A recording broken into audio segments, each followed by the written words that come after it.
SOWORE we know. Of notoriety.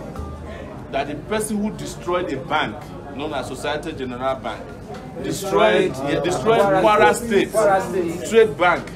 He did so well in Kwara State that his children did not go to school there. You understand?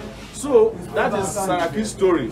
But one thing I will tell you is that since we came on board, we are here to retire a lot of them, and eventually they will be put where they belong in a matter of time.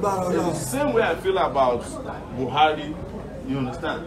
All of them are the same. But it's the same way I feel about Bola Tinubu as well, who has cornered half of Lagos to himself.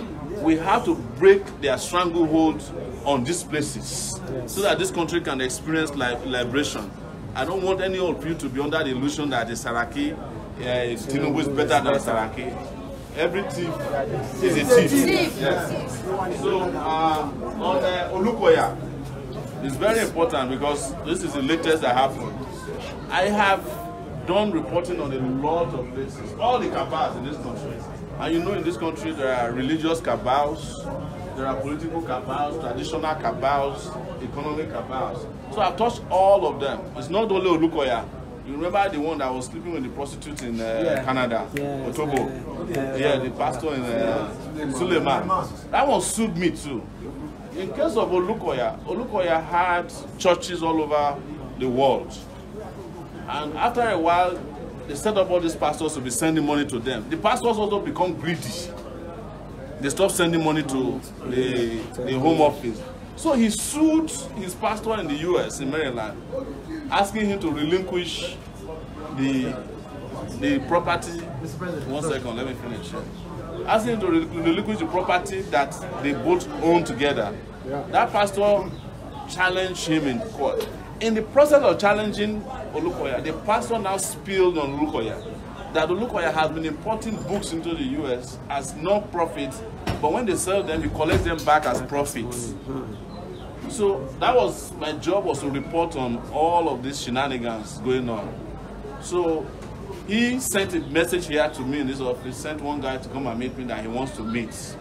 And I said I don't do meetings with people that I report upon, because it will be regarded as blackmail after I report on you and now come and have one meeting, secret meeting with you. I said I'm not doing any meeting.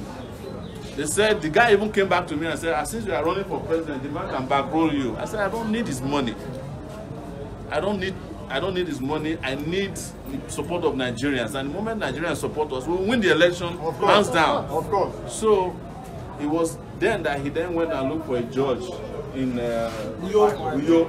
You imagine a man of God that is on Lagos Expressway now going to look for a judge in a case that doesn't even involve anybody in Uyo.